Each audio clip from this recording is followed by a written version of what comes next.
They've sparked our imaginations, filled our childhoods with wonder, and connected generations through play. From the simplest wooden blocks to the latest high-tech gadgets, toys have always been more than just playthings. They're pieces of our lives, reflections of who we are, and reminders of where we've been. And at the Strong National Museum of Play in Rochester, New York, these memories have a home. It's here in the National Toy Hall of Fame where the stories of our favorite toys live on. The hits, the flops, and the wild ideas that changed pop culture forever. These are their stories.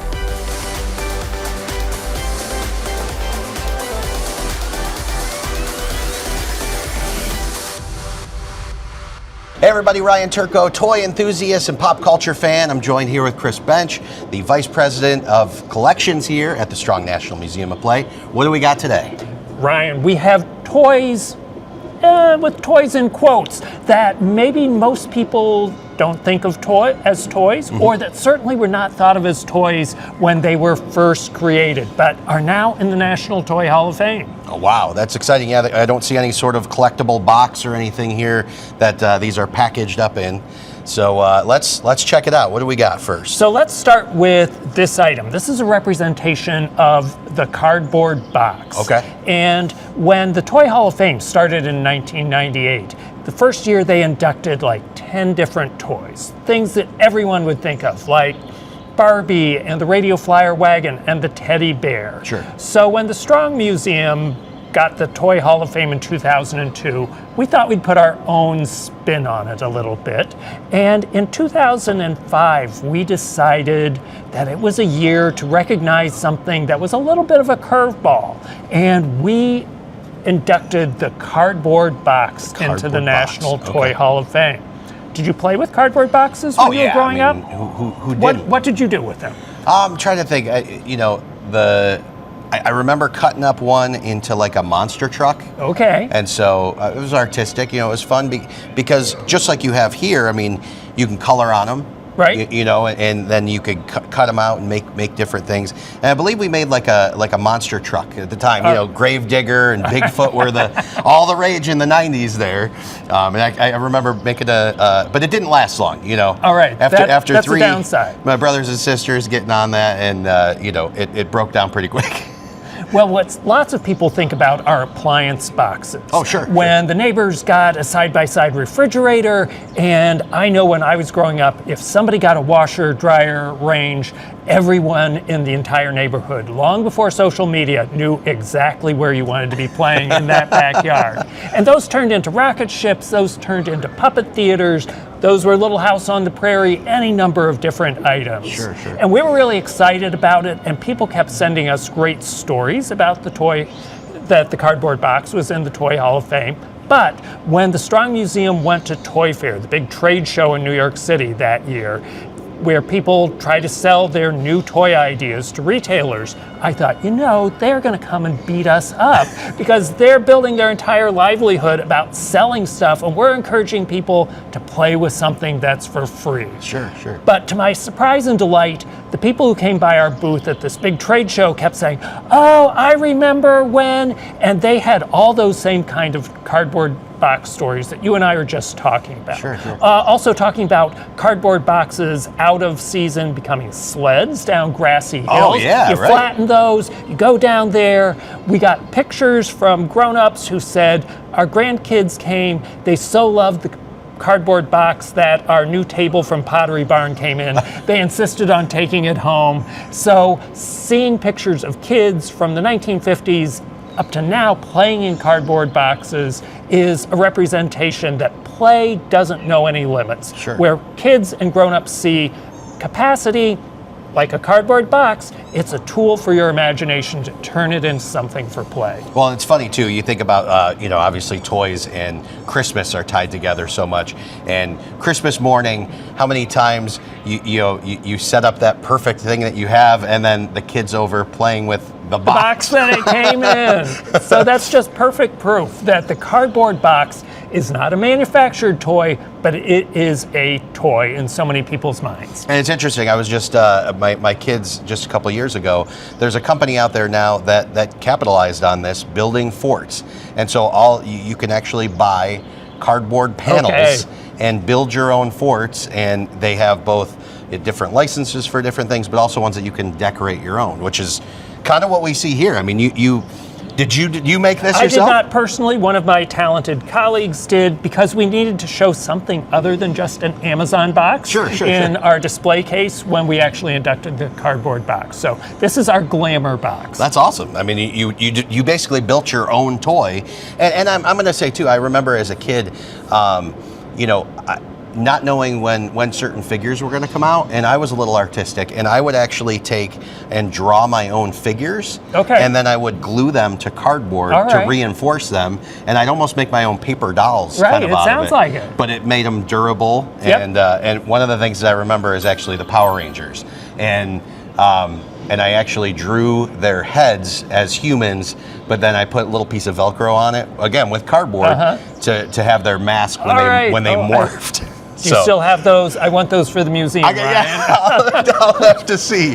All right, when we come back, we need you to stick around because we got more stories about toys that you wouldn't expect.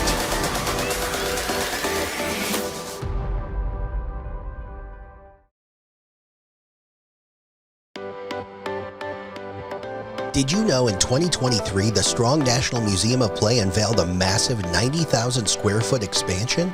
Guests now enter through the Portal of Play, a stunning glass-enclosed atrium with elevators and stairs that lead you down into a brand new entrance hall. Look up and you'll see an OLED butterfly canopy featuring 144 glowing butterflies twinkling overhead. From there, you'll find a new gift shop and a monumental staircase leading to exciting new exhibits above. And that's where the expansion really levels up. The second floor introduces 3 brand new exhibits focused on digital and video game worlds. High Score is now the home of the World Video Game Hall of Fame, along with popular women in games exhibits, blending classic artifacts, history, and plenty of games you can actually play. Cross the bridge and enter Level Up, an immersive life-size video game experience where visitors interact with more than 30 different activities, tracking their progress as they play, making it one of the largest video game-focused spaces anywhere. The third space, the Tony and Suzanne Goodman Gallery, celebrates the art of video games, launching with a spotlight on Age of Empires, which recently marked its 25th anniversary.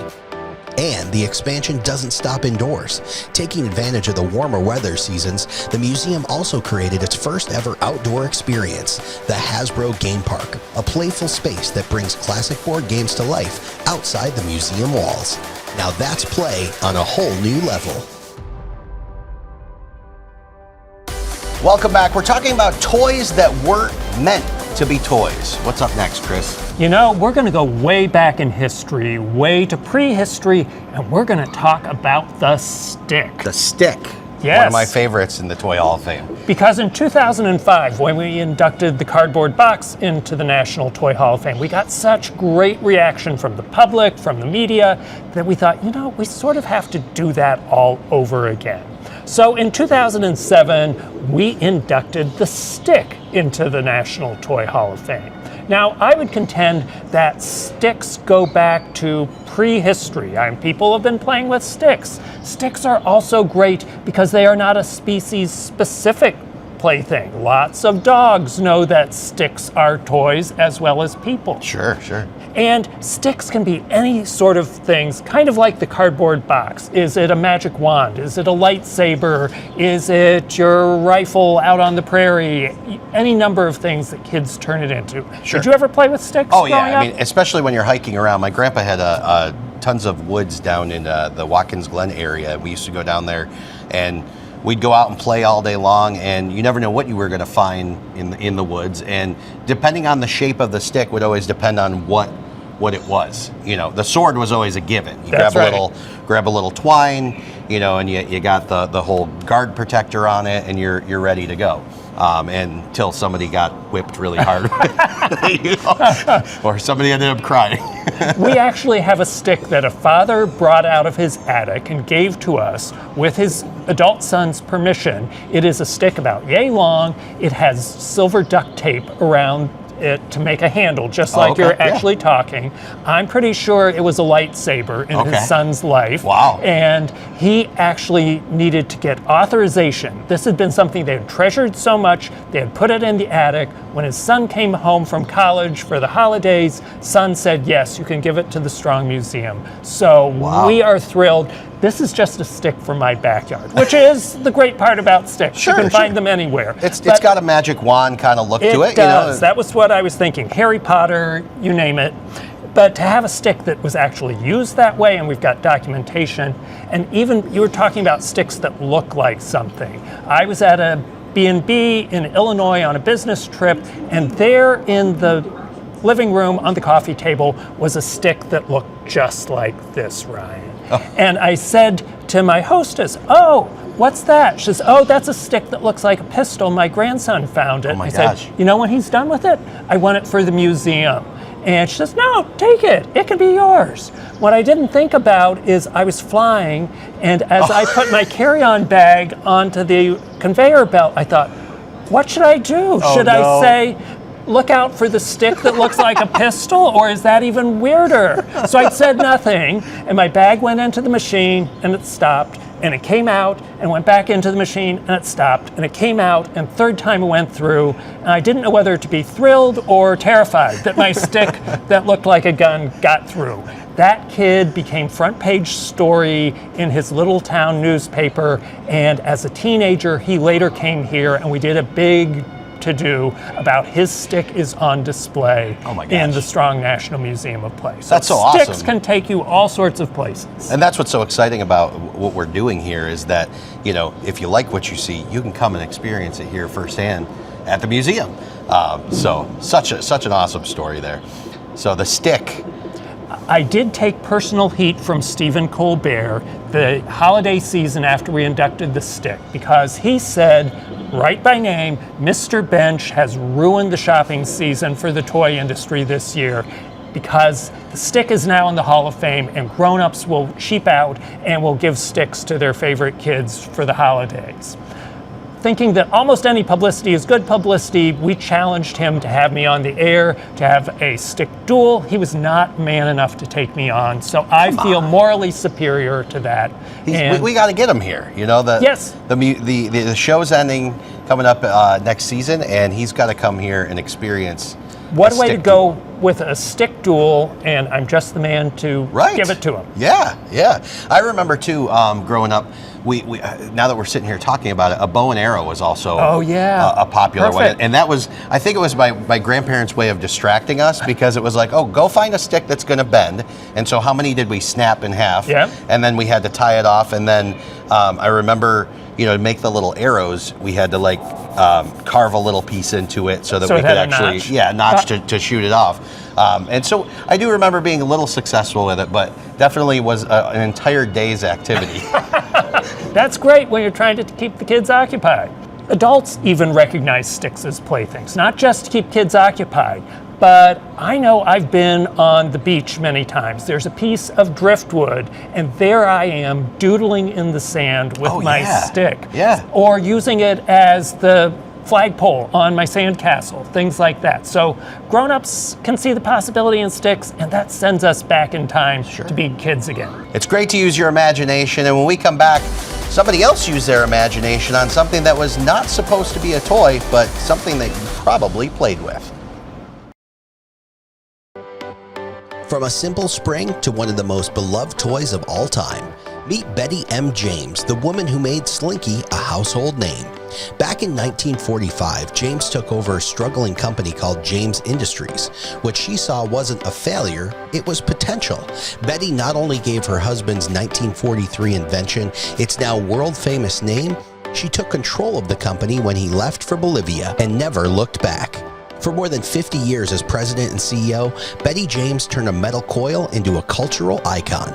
She expanded the brand, created new versions of the Slinky, and grew the company to include a lineup of classic children's toys, while setting the standard as one of the original trailblazers for women in business. With sharp instincts, a commitment to quality, and a whole lot of heart, Betty James proved that great ideas, when guided by great leadership, can last generations. The result? More than 300 million Slinkies sold worldwide, from the original metal spring to colorful plastic versions, and even the Slinky dog. Inducted into the Toy Hall of Fame industry in 2001, Betty James didn't just help a toy walk downstairs, she helped it spring into history. Welcome back. It walks downstairs alone in pairs. It makes a clinkety sound. What is it, Chris? It's Slinky. Slinky, Ryan, was never supposed to be a toy. Get out of here. Slinky was designed by a man named Richard James, who was trying to figure out ways to cushion delicate instruments aboard ships. He wanted something that would make them not get rattled around by all the action of an ocean. Okay. And he thought maybe a coiled spring would do that. And he developed things exactly like what you and I are handling right here. And they were terrible. They were horrible. They didn't work at all. And he gave up. He went other directions to figure out how to cushion his items. But he had one of these springs on his desk. And one day he knocked it and it walked down, exactly as you're saying with the Slinky jingle. And he said to his wife, Betty, "Oh my gosh, I think we have a toy here." So he challenged Betty to come up with a name for it. She went to the dictionary, concentrated on looking through the S's, and she came up with Slinky, which it's a spring, it's slinky, it has kind of a sound like that, and she thought it was perfect. They started manufacturing them, and this is in the years just after World War II, and they were selling these wrapped in tissue paper for $1. Wow. Now that was a lot of money, and people said, why would I want that? That looks like something that escaped from my mattress. So, you're right. What can I do with it? And things were going badly. And one day, Richard James was at the big department store in Philadelphia doing a demonstration in the toy department. And Betty was going to come with a friend, and they were going to be the shills in the audience who would pretend they didn't know him and say, "That's great, I want one." And what they discovered when they got to the toy department is it was packed. There were so many people there buying Slinkies left and right. And the key was that Richard James had built a staircase for his Slinkies to walk down. Okay. People could see it happen. They wanted to have that. It was unlike any other toy that had ever existed before, and it became a hit. Now, success went to Richard James's head. He got a little carried away. He made unwise investments. He left Betty and their 8 children and ran off to Central America to distribute Bibles with a new woman in his life, and he was never seen or heard from again. So that left Betty with all these mouths to feed, this company. She didn't know anything about that. It's in the 1950s. What is she going to do? Is she going to sell it? Is she going to run it? She did the gutsy thing. She ran that company into her 80s. She was one of the great women of the toy industry. That's why she's recognized in the Toy Industry Hall of Fame wall right behind us. And Slinky went on to star in Toy Story movies. Remember Slinky Dog? The Slinky Dog. So she did great things. She insisted that Slinky always needed to be made in the United States, in Pennsylvania. She, as I say, was one of the great women of the world of toys, and she took what could have been a disaster in her life, kind of like a spring that doesn't do a good job of cushioning naval instruments, and turned it into an American success story. Wow. And this, what is this packaging from here? That is the retro packaging. That was when they decided tissue paper didn't really look good on a toy store shelf, and they needed something a little better, and this is the way it looked in the very first incarnation of Slinky when it was starting to really pick up in the 1950s. Wow, I love that there's actually instructions on the back. Yes. Of what to do James Industries right there. So Betty James, Richard James, they're the ones who gave the world the Slinky, all because basically an engineering experiment went totally wrong. Slinky is still being made. James Industries is no longer a thing. And there was a sad period, to my way of thinking, when Slinkies started to be made out of plastic. Yeah. They were just not as good, and they didn't have that sound. Yeah, they didn't have the sound, and as soon as they got that one little bend, it was done. It's all over. That can happen to metal Slinkies too. You've got to treat them right. Yeah. The other thing to know about sending your Slinkies downstairs is Slinkies can step down. They can't step out very far. So if your stairs are shallow, front to back, your Slinky's going to do a much better job of walking down your stairs. That was always a fun experiment to see what it was. What How it many could do. steps can I get it to go down if you have a 2-story house? Well, thank you so much. We're gonna slink around here, and next time we're gonna talk about 3 more toys that weren't meant to be toys. See you next time on Toy Stories.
Get the Rochester First streaming app today for everything you love from News 8 On Demand, plus exclusive shows you won't see anywhere else. Search ROC and download for free on Roku, Amazon Fire, and Apple TV.